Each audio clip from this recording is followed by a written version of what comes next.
ئامادەبوانی بەڕێز بە ناو ڕێکخراویدا کۆک بەخێر هاتنتان دەکەین و سوپاس و ئامادەبوون و دڵسۆزی و وەفاداری و هەڵوێستی ئازادی خوازانەتان دەکەین. بەداخەوە لە سایەی دەسەڵاتی پارتی و یەکێتی ڕۆژ بە ڕۆژ وڵاتەکەمان ڕوبەڕووی دەیان قەیرانی ئابووری و سیاسی و کۆمەڵایەتی و کاولکاری دەبێتەوە.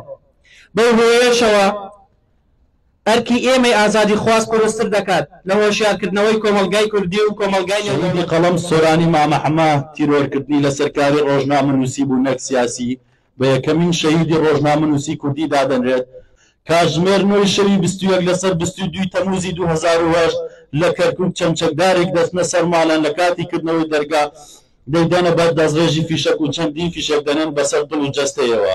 16 ساڵ پێش ئێستا قەڵەمێک تیرۆرکرا. بەیانی وەرزریوەی هیچ سەیرێک خەبەرێکی نوێی بۆ ژیانێکی نوێی ئەم دەبەرە پێ نییە. بکوژانی ڕۆژنامەنووسان و دەنگەنەڕازیەکانی تر لە هەڕەمەکانی سەرەوەی دەسەڵاتن. بۆیە ئاسان نییە نەخشەداڕێژەران و ئەنجامدەرانی ئەو تاوانانە ئاشکرا و دادگایی بکرێن. ئەوان هەموو دام و دەستگای حکومی و حزبی بەکاردەهێنن بۆ ونکردنی تاوانەکانیان و دروستکردنی تاوانباری سەختە. هاوارم کرد ئەی خودا من گەلێکم تەنیا و بێکەس، ناوم کووردە خاکم کوردستانی پیرۆست، کەسێک نییە لە فریات ڕازم بگە ئەی خودایە تەنیا هەرتۆیت.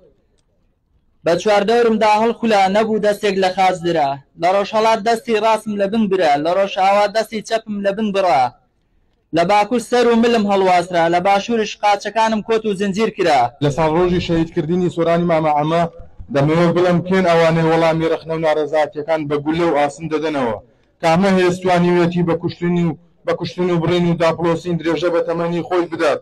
ئەوە کامە سیاسەت و ئایدۆلۆژیا بۆ لە ناوبردننی بەرامبەرەکەی دەوێت تاکانی خۆی لە کۆمەلگادا بچەسپێنێ. سۆرانی مامەحەمە ڕۆژنامەنووسێکی بوێری خەڵکی شاری کەرکووک تێدەپەڕێت. لە 21 تەمووزی ساڵی 2008 بوو کە بە شێوەیەکی درڕندانە کوژرا و بۆشایی لە کۆمەلگای کوردی و جیهانی ڕۆژنامەگەریدا بەجێهێشت.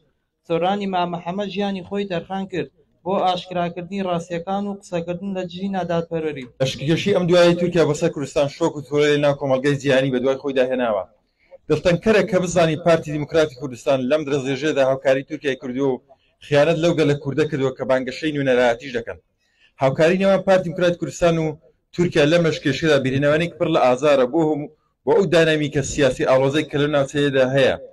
خیانەت لە بەرژەوەندیەکانی کورد لەلایەن سەرکردەکانی خۆیانەوە. ڕۆژێ هەرچی داخ و چی ئازار بوو دام بە ئاسمان، ئەویش بردی و لەو سەرەوە زۆری نەبرد، هەرچی پەلە هەور هەبوون تێک قژقژان. هەندێکیان زمانیان لەگۆ کەوت، هەندێکیشیان لە ترسا ناڕەشدا گەڕان. چیرۆی ڕۆژنامەنووسان میراتی داگیرکەرانە. لە سایەی دەسەڵاتی داگیرکەرانی کوردستان بەدەستی بەحس و گۆڕبەگۆڕی شەو دەبوو ڕۆژنامەنووس و ئازادنووس نووسەر دەربەدەر بکرێت و ئەگینا نووسەر چیرۆ دەکرێت و ڕۆژنامەنووس دەستێت.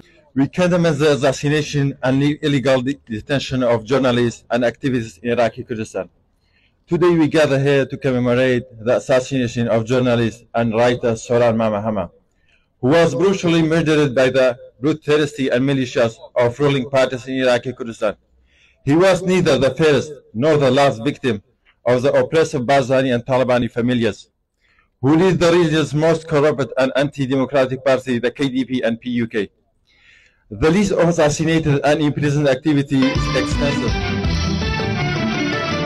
لميدان كردايتي كبايتختي بيرورايا همو يقدم هارحين خلنا كامل لقردايا لميدان كردايتي كبايتختي بيرورايا همو يقدم هارحين خلنا كامل لقردايا وترجمين دمانويل بزمان قفت وقوكين فرميتكي سداياك ستم لچاوي ايوه داروكين يمين تيلا بياوي بيشو ايوان گنجي آزاي دواروش ما في خوانا دا كوچي بكين بوجيانكي خوش يمين تيلا بياوي بيشو ايوان گنجي آزاي دواروش ما في خوانا دا كوچي بكين بوجي